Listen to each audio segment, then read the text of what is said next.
பூச நட்சத்திரம் ராசிகள் 12 ராசிகளிலே கடகராசிக்குரியது பூச நட்சத்திரம்.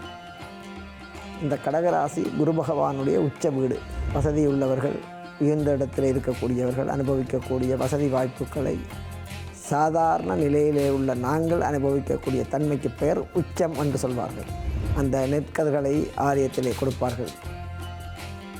வீடுகளிலே கொண்டு சென்று அந்த நெற்கதிர்களை நாங்கள் வீட்டிலே வாசலிலே கட்டி தொங்க விடுகின்ற பொழுது அந்த வீட்டிலே எந்த காலத்திலேயும் உணவு பஞ்சம் ஏற்படாமல் இருக்கும் என்பது ஒரு ஐதீகம். இந்த நல்ல நாளிலே நீங்கள் எல்லோரும் முருகன் ஆலயங்களுக்கு சென்று அங்கே உங்களுக்கு தரக்கூடிய புது நெல் கதிர்களை வாங்கி வந்து நீங்கள் வீட்டு வாசலிலே கட்டி தொங்க விட வேண்டும். பார்ப்பதற்கு மிகவும் எங்களுக்கு வேதனையாக இருக்கும். ஆனால் அவர்கள் எப்படி அதை தாங்கி அந்த அலகுகளை குத்தி அந்த காவடியை எடுக்கின்றார்களோ தெரியவில்லை. ஆனால் முருகனுடைய திருவருள் அவர்களுக்கு இருப்பதன் காரணமாகத்தான் அவர்களாலே அப்படி ஒரு காவடியை எடுக்க முடிகின்றது. தைப்பூசத்திலன்று நாங்கள் முருகன் ஆலயங்களுக்கு சென்று முருகனுக்கு பால், தயிர், பல வகைகள், விபூதி வெற்றினாலே முருகனை அபிஷேகம் செய்து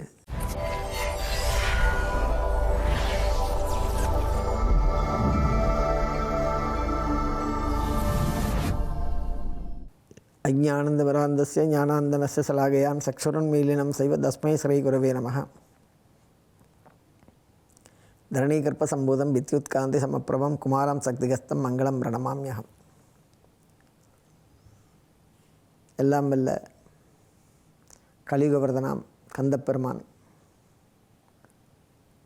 முருகனுடைய பாதார விந்தங்களை பணிந்து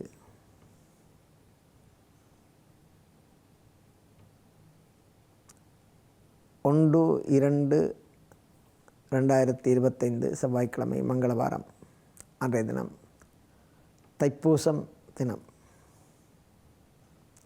இந்த 27 நட்சத்திரங்களிலே மிகவும் மிருகசீரிடம், அனுஷம், பூச நட்சத்திரங்கள் இவைகை மகிமை வாய்ந்ததாக கூறப்படுகின்றது. அதிலும் பூச நட்சத்திரம் மிகவும் வலிமையானதும் மகிமையுள்ள நட்சத்திரம் பூச நட்சத்திரம். ஏனென்றால் இந்த நட்சத்திரம் முருகனுக்குரியது, குருவுக்குரிய நட்சத்திரம். புனர்பூஷம், பூசம் குருவுக்குரிய நட்சத்திரம். அதே நேரம் இந்த பூச நட்சத்திரம் ஆயுள்காரகனாகிய நீதிபதிக்கெல்லாம் நீதிபதியாக சனீஸ்வர பெருமானுக்கு உரிய நட்சத்திரம் இந்த பூச நட்சத்திரம். பூச நட்சத்திரத்திலே பிறந்தவர்கள் பொதுவாக அவர்கள் நீதிக்கும் நியாயத்துக்கும் ஆக தங்களால் இயன்றளவு அந்த நீதியையும் நியாயத்தையும் உலகத்திலே அதை நிலைநாட்ட வேண்டும் என்பதற்காக தங்களால் முயன்ற அளவு போராடி சிலர் அதில் வெற்றி பெறுவார்கள். இயலாதவர்கள் அந்த வெற்றியை அடைவதற்காக தங்களாலான முயற்சிகளை மேற்கொள்வார்கள். பூச நட்சத்திரம் ராசிகள் 12 ராசிகளிலே கடகராசிக்குரியது பூச நட்சத்திரம். இந்த கடகராசி குரு பகவானுடைய உச்ச வீடு. குரு பகவான் தன்னுடைய அதிக சந்தோஷத்துடன் இருக்கக்கூடிய இடம் சந்திரனுடைய வீடாகிய கடகராசி. அதிலே அவர் உச்சம் பெற்றிருப்பார். ஒரு கிரகம் ஆட்சி, உச்சம், நட்பு, பகை, நீசம் என்கின்ற 5 வகையான தன்மைகளை ஒரு கிரகம் அடைகின்றது. பொதுவாகவே மனிதர்களும் அப்படித்தான். ஒரு கிரகம் தன்னுடைய உச்ச வீட்டில், உச்ச வீடுன்றது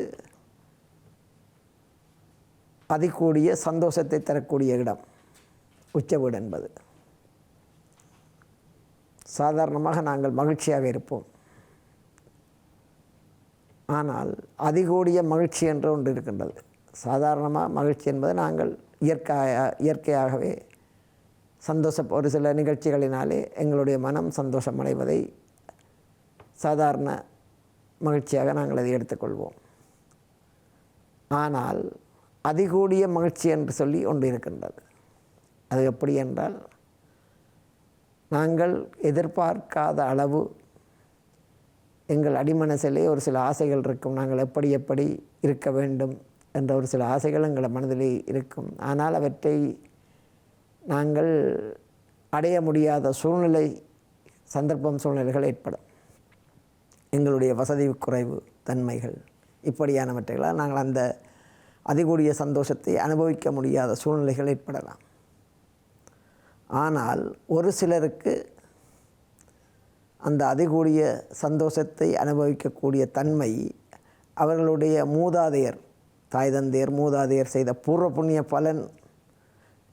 புண்ணிய பலன் காரணமாக அவர்களுக்கு எதிர்பாராத சந்தர்ப்பத்திலே அப்படி ஒரு சூழ்நிலை உருவாகும். அதிகூடிய சந்தோஷத்தை அனுபவிக்கக்கூடிய பலன் உண்டாகும். அதைத்தான் உச்சம் என்று சொல்வார்கள். உச்ச வீடு என்பது அதிகூடிய சந்தோஷத்தை தரக்கூடிய இடத்துக்கு பெயர் உச்ச வீடுன்னு சொல்வார்கள். இது கிரகங்களுக்கும் இருக்கின்றது. அதிகூடிய சந்தோஷம் என்றால், நான் சொன்னேன், சாதாரண மகிழ்ச்சி என்பது நாங்கள் எங்களுக்கு 4 வெளியிடங்களுக்கு போய் நண்பர்கள் உறவினருடன் விரும்பியதை வாங்கி சாப்பிட்டு கொண்டாடுவது சாதாரணமாக ஏற்படக்கூடிய சந்தோஷம். அதிகூடிய சந்தோஷம் என்பது உல்லாச கொட்டல்களிலே சென்று பெரிய பெரிய நிலையிலே வசதியுள்ளவர்கள் அனுபவிக்கக்கூடிய வாய்ப்புகளை எல்லாம் சாதாரணமாக இருக்கக்கூடிய நாங்கள் அந்த வாய்ப்புகளை எல்லாம் அனுபவிக்கக்கூடிய தன்மை ஏற்படுவது. உயர்ந்த இடத்திலே வசதியுள்ளவர்கள், உயர்ந்த இடத்திலே இருக்கக்கூடியவர்கள் அனுபவிக்கக்கூடிய வசதி வாய்ப்புகளை சாதாரண நிலையிலே உள்ள நாங்கள் அனுபவிக்கக்கூடிய தன்மைக்கு பெயர் உச்சம் என்று சொல்வார்கள். இதுதான் அதிகூடிய மகிழ்ச்சி. இது எங்களுக்கு எதிர்பாராமல் ஏற்படக்கூடிய தன்மை. இதுதான் உச்சம். இதை உச்சம் என்று சொல்வார்கள். உச்சபலன் என்பது அதுதான். அதே போன்று தன்னுடைய சொந்த வீட்டிலே எங்களுடைய ஆணவத்துடன், நான்கென்ற ஆணவத்துடன், திமிருடன், வைராக்கியத்துடன் இருக்கக்கூடிய இடம் சொந்த வீடாக இருக்கக்கூடிய இடம் ஆட்சி வீடு என்று சொல்வார்கள். அடுத்ததாக நட்பு வீடு. எங்களுக்கு மிகவும் பிடித்த நண்பருடைய வீட்டிலே நாங்கள் சென்றிருப்பது, அது நட்பு. அதே போன்று எங்களுக்கு பிடிக்காத ஒருவரின் வீட்டிலே, பிடிக்காதவர் என்றால் பிடித்தும் பிடிக்காத மாதிரியும் இருக்கும். அது அவர் எங்களால் வெறுத்து ஒதுக்கக்கூடியவராகவும் இருக்க மாட்டார். அதே நேரம் வெறுப்புக்கு சாதாரணமாக எங்களிடத்திலே ஒரு வெறுப்பை ஏற்படக்கூடிய தன்மையிலேயும் இருப்பார். அப்படிப்பட்டவருடைய வீட்டிலே போயிருப்பது நீச வீடுன்னு சொல்வார்கள். பலம் இழந்திருக்கக்கூடிய தன்மை. எங்களுடைய சொந்த பலத்துடன் அங்கே இருக்க முடியாது. நண்பர்கள் வீட்டிலே நாங்கள் ஓரளவு பலமாக இருக்கலாம். எங்கள் வீட்டிலே இருப்பது போன்று நண்பனுடைய வீட்டிலே போயிருக்கின்ற பொழுது ஓரளவு நாங்கள் பலமாக இருக்கலாம். அதே போன்று இந்த நீச வீடு என்பது எங்களுடைய வெறுப்புக்கும் வெறுப்பற்ற தன்மைக்கும் இடையிலே இருக்கக்கூடிய ஒரு சூழ்நிலை. அந்த இடத்திலே வலிமை குறைந்திருப்பது. நாங்கள் பயத்துடன் அந்த இடத்திலே இருக்கக்கூடிய வசிக்கக்கூடிய தன்மை, அதான் நீச வீடுன்னு சொல்வார். அடுத்தது பகை வீடு. எங்களுக்கு விருப்பமில்லாத ஒருவர், எங்களுக்கு துப்புரவாக விருப்பமே அற்ற ஒருவரின் வீட்டில், எதிரி என்று சொல்வார்கள், எதிரியினோட வீட்டிலே போய் இருக்கக்கூடிய தன்மை பகை வீடு. அந்த இடத்துல எங்களாலே எதுவும் செய்ய முடியாது. ஒரு எதிரியின் வீட்டிலே போய் இருக்கின்ற பொழுது எங்களாலே எங்களோட விருப்பத்துக்கு எதுவும் செய்ய முடியும். ஒரு அடிமை வாழ்க்கை மாதிரி நாங்கள் அங்கே இருக்க வேண்டும். இருக்க இடமில்லாத சூழ்நிலையிலே அவரிடத்திலே போய் இருக்க வேண்டிய சூழ்நிலை ஏற்படும் பொழுது எதிரியினுடைய வீட்டிலே நாங்கள் போய் அவருக்கு பயந்து அடிமையாக இருக்கக்கூடிய இடம் பகை வீடு என்று சொல்வார்கள். இப்படி இந்த கிரகங்களுக்கு இந்த தன்மைகள் இருக்கின்றது. இப்படியான தன்மையிலே இந்த கிரகங்கள் ஒவ்வொரு வீடுகளிலே போய் இருக்கின்ற பொழுது அந்தந்த வீட்டிற்கேற்ப பலாபலன்கள் மாறுபடும். கோச்சார் ரீதியாக இந்த பலன்கள் எல்லாம் மாறுபடும். உச்ச வீட்டிலே இருக்கின்ற பொழுது அதிகூடிய நட்பலன்களை கிரகங்கள் தருவார்கள். தன்னுடைய ஆட்சி வீட்டிலே இருக்கின்ற பொழுது நன்மையும் தீமையும் கலந்த பலாபலன்கள் அவருடைய பார்வைகள் ஏற்படுகின்ற இடத்தை பொறுத்து ஏற்படும். அதே போன்று நண்பனுடைய வீட்டிலே இருக்கக்கூடிய சூழ்நிலையிலே ஓரளவு நட்பலாபலன்கள் உண்டாகும். நீச வீட்டிலே சென்றிருக்கின்ற பொழுது மத்தியமமான பலாபலன்கள் உண்டாகும். பகை வீட்டிலே சென்று அந்த கிரகங்கள் இருக்கின்ற பொழுது கஷ்டபலன்கள் உண்டாகும். நன்மையான பலன்களை எதிர்பார்க்க முடியாது. ஆகவே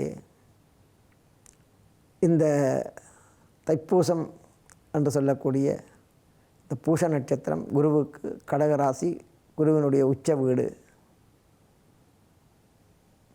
அந்த வீட்டிலே அந்த வகையிலே பூச நட்சத்திரமானது முருகனுக்கு மிகவும்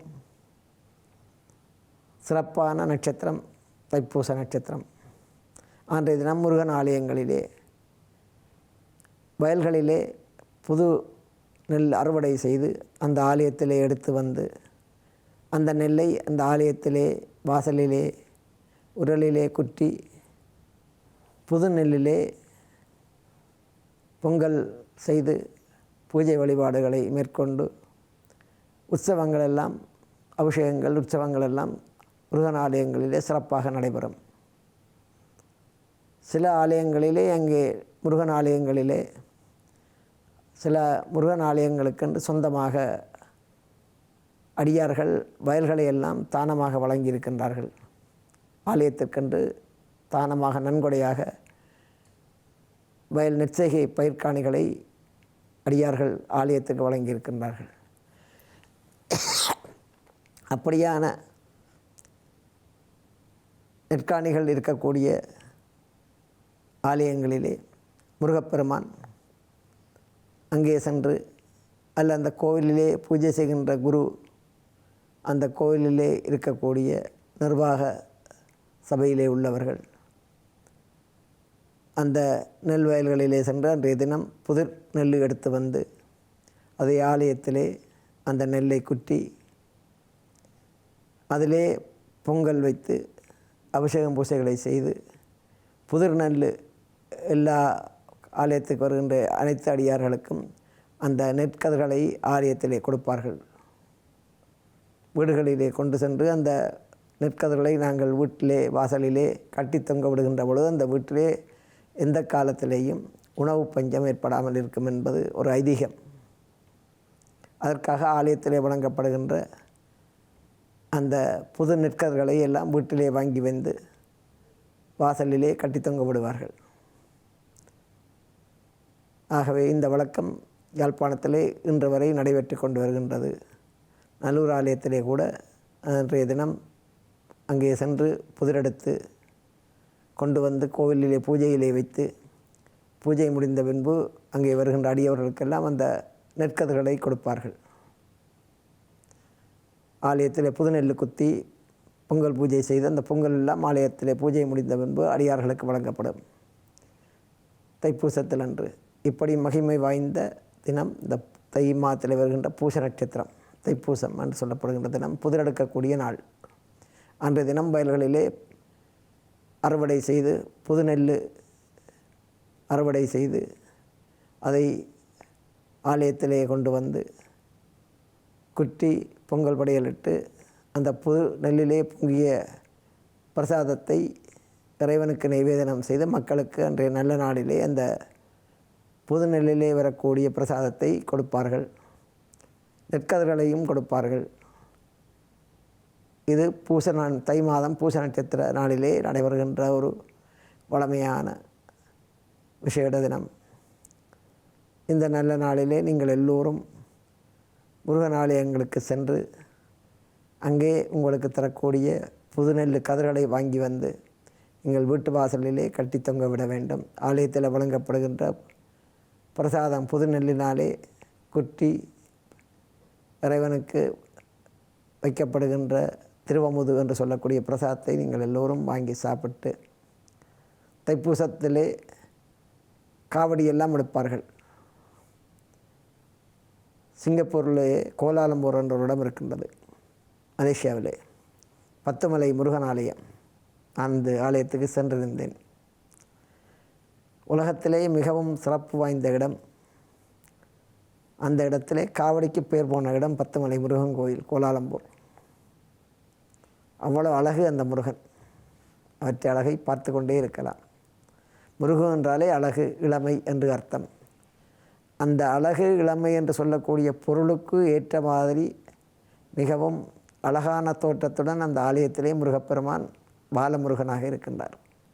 இளவயதிலே இருக்கக்கூடியவராக தங்க விக்கிரமாக இருக்கின்றார் அந்த ஆலயத்திலே. நான் சென்று நான் என்னையே மறந்திருந்தேன். அப்படி ஒரு மகிமை வாய்ந்த இடம். அந்த இடத்திலே தைப்பூசத்தில் அன்று சீனர்கள், மலாய்க்காரர்கள், தமிழர்கள், இப்படி எல்லா ஜாதியில் உள்ளவர்கள் காவடி எடுப்பார்கள். ஆனால் எங்கள் ஊர்களில் எடுக்கக்கூடிய காவடி மாதிரி இருக்காது அந்த காவடி. உடம்பிலே முகத்தை தவிர, கண்ணை தவிர மிகவும் அனைத்து இடங்களிலும், கண், மூக்கு, வாயை தவிர அனைத்து இடங்களிலும் பெரிய பெரிய கம்பிகளினாலே உடம்பிலே அலகு குத்துவார்கள். பெரிய பெரிய கம்பிகளினாலே உடம்பிலே அலகு குத்தி காவடி எடுப்பார்கள். எந்த இடமும் பாக்கி இருக்காது. உடம்பிலே முழு இடத்திலேயும் கம்பிகளினாலே அலகு குத்துவார்கள்.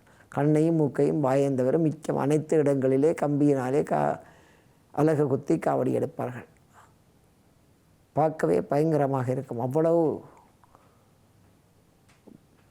மோசமாக இருக்கும். அதை பார்ப்பதற்கு மிகவும் எங்களால் தாங்க முடியாத ஒரு சூழ்நிலை. அப்படியான அந்த 10 மலை முருகன் கோயிலே நான் அப்படியான ஒரு நிகழ்ச்சியை நான் பார்க்கக்கூடியதாக சந்தர்ப்பம் எனக்கு ஏற்பட்டது. அப்படியான மகிமை வாய்ந்த தினம் இந்த தைப்பூச தினம்.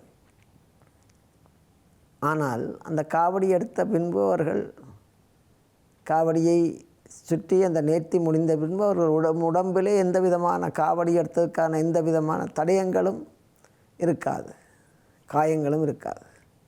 இதுதான் அந்த முருகனுடைய அற்புதம். உடம்பிலே எந்த காயங்களும் இருக்காது.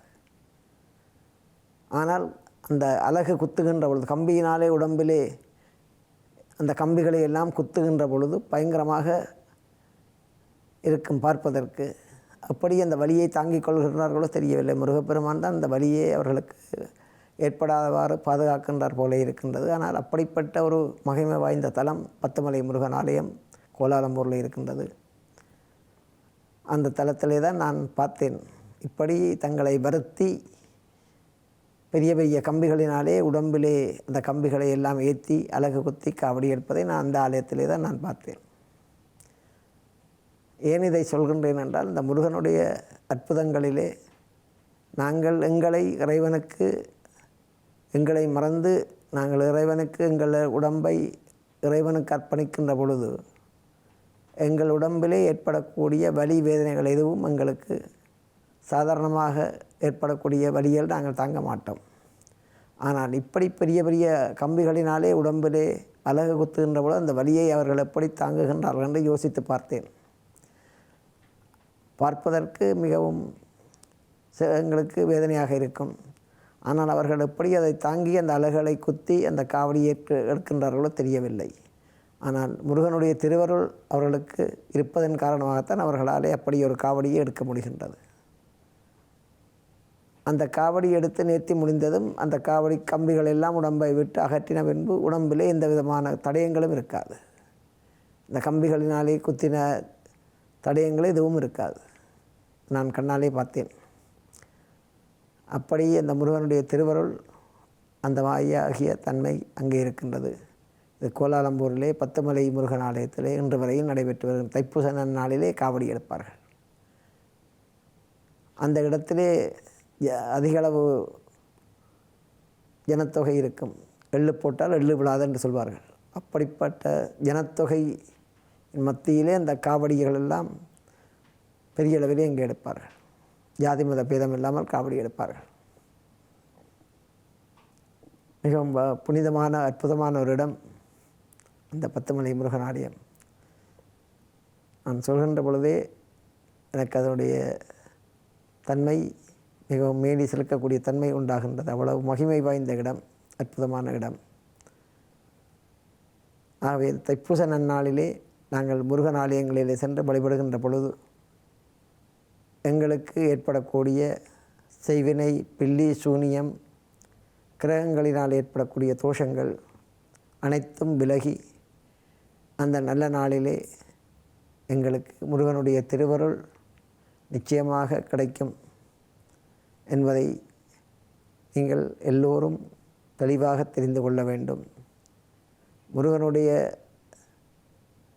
வாக்கு 2 இருக்கின்றது. ஒன்று யாம் இருக்க பயமேன் என்று சொல்வார்கள், அடுத்தது நம்பினோர் கைவிடப்படாது. இந்த 2 வாக்கியமும் முருகனுடைய திருவாயினாலே கூறப்பட்ட வாக்கியம். ஆகவே இந்த 2 வாக்கியத்தையும் நாங்கள் முற்றுமுழுதாக கடைப்பிடித்து முருகனை நம்பி நாங்கள் செய்கின்ற எந்த காரியங்களும் பிழை போகாது. அடுத்தது இந்த குழந்தை வாக்கியத்துக்கு அதிபதியாக இருக்கக்கூடியவர் முருகப்பெருமான், குருவுக்கு அதிபதியாக இருக்கக்கூடியவர் முருகப்பெருமான் தான். என்றால் அவர் குருவுக்கே குரு. நவநாயகர்களிலே தேவகுருவாக இருக்கக்கூடியவர் வியாழ பகவான். அவருக்கு அதிதேவதை சிவனாலயங்களிலே குருவாக இருக்கக்கூடிய தட்சணாமூர்த்தி உடைய வடிவம். அந்த தட்சணாமூர்த்திக்கே குருவாக இருந்து பிரணவ பொருளை உபதேசித்தவர் திருச்செந்தூரில் இருக்கக்கூடிய முருகப்பெருமான். குருவுக்கெல்லாம் குருவாக இருக்கக்கூடியவர். ஆகவே குருதோஷம், குருவினாலே பாதிக்கப்படக்கூடியவர்கள், ஜாதகத்திலே குருவினாலே தோஷங்கள் ஏற்படக்கூடியவர்கள், வியாழக்கிழமைகளிலே குருவாரத்திலே நவநாயகர்களிலே வியாழ பகவானையும் சிவனாலயத்தில் இருக்கக்கூடிய தட்சணாமூர்த்தி சுவாமியையும் முருகப்பெருமானையும் வழிபட்டு வர வேண்டும். இந்த வருடத்திலே, புது வருடத்திலே இந்த குரு பகவானுடைய மாற்றமானது 11ஆம் தேதி 5ஆம் மாதம் இந்த குரு பகவானுடைய குரு பயிற்சி நடைபெற இருக்கின்றது. தற்பொழுது இடபராசியில் இருக்கின்ற குரு பகவான் 11/5/2025 அன்று இடபராசியிலே இருந்து பயிற்சியாகி மிதுன ராசிக்கு சென்று அங்கே 1 வருட காலம் தன்னுடைய சஞ்சாரத்தை மேற்கொள்ள இருக்கின்றார். ஆகவே இதை ஏன் நான் சொல்கின்றேன் என்றால், குரு பகவான், குருவுக்கெல்லாம் குருவாக இருக்கக்கூடிய முருகப்பெருமான், அவருடைய இந்த புனித தினம் தைப்பூச தினம். பூச நட்சத்திரம் குருவோடு சம்பந்தப்பட்ட நட்சத்திரம், முருகனுக்கோடு சம்பந்தப்பட்ட நட்சத்திரம். அதற்காகத்தான் உங்களுக்கு அந்த குருவனுடைய இதையும் முருகனுடைய மகிமையும் உங்களுக்கு சேர்த்து கூறினேன். குருவுக்கும் முருகனுக்கும் நெருங்கிய தொடர்புகள் இருக்கின்றது. ஆகவே குருவுக்கெல்லாம் குருநாதராக இருக்கக்கூடியவர் முருகப்பெருமான். அவருடைய திருவருளை நீங்கள் எல்லோரும் இந்த கலியுகத்திலே முருகனுடைய திருவருளை நாங்கள் பெற வேண்டும். இந்த முருகனுடைய திருவருளை பெறுவதென்பது மிகவும் கடினமானது. தமிழ் கடவுள் முருகன் தமிழ் கடவுள். அகத்தியருக்கு தமிழை உபதேசித்தவர், ஔவையாருக்கு தமிழை உபதேசித்தவர் தமிழ் கடவுள் முருகப்பெருமான். ஆகவே நீங்கள் எல்லோரும் தமிழர்களாகிய நாங்கள் இந்த கலியுக வரதன் என்று சொல்லி முருகனுக்கு ஒரு பேர் இருக்கின்றது. கலியுகத்திலே சூரனை வதம் செய்து அவருடைய ஆன்மாவை சேவலும் மயிலுமாக ஏற்று இன்று வரையும் சூரனுடைய பாவங்களிலிருந்து அவனுடைய உடம்பை விடுவித்து அந்த ஆன்மாவை இன்றளவும் தன்னுடன் சேர்த்து வைத்திருக்கின்றார் முருகப்பெருமான். ஆகவே நாங்கள் முருகப்பெருமானை வணங்குகின்ற பொழுது எங்களுடைய கர்ம வினைகள், பில்லி சூன்யம் போன்ற பாதிப்புகள், தோஷங்கள், கரகதேவரால் ஏற்படக்கூடிய தோஷங்கள் அனைத்தும் நீங்கி எங்களுடைய ஆன்மா புனிதமடைந்து முருகனுடைய திருவடியிலே சென்று சேரக்கூடிய வாய்ப்பு எங்கள் எல்லோருக்கும் உருவாகும். தைப்பூசத்திலன்று நாங்கள் முருகன் ஆலயங்களுக்கு சென்று முருகனுக்கு பால், தயிர், பல வகைகள், விபூதி வெற்றினாலே முருகனை அபிஷேகம் செய்து புது நெல் கதிர் எடுத்து சென்று நெல் குத்தி அந்த புது நெல்லிலே வரக்கூடிய அரிசியினாலே முருகனுக்கு பொங்கல் பூஜைகள் செய்து அதை முருகனுக்கு நிவேதனம் செய்து அந்த பிரசாதத்தை நாங்கள் உண்கின்ற பொழுது முருகனுடைய திருவருள் எங்கள் உடம்பிலே சேர்ந்து எங்கள் எல்லோருடைய மனதும் புனிதமாகி எங்கள் உடம்பில் ஏற்படக்கூடிய புனிகள் அனைத்தும் நீங்கி எங்கள் மனமும் உள்ளமும் முருகனுடைய பாதார விந்தங்களை சென்றடையும் என்பதை உங்கள் எல்லோருக்கும் எடுத்து சென்று சொல்லி உங்களிடத்திலே இருந்து விடைபெறுகின்றேன். நன்றி, வணக்கம்.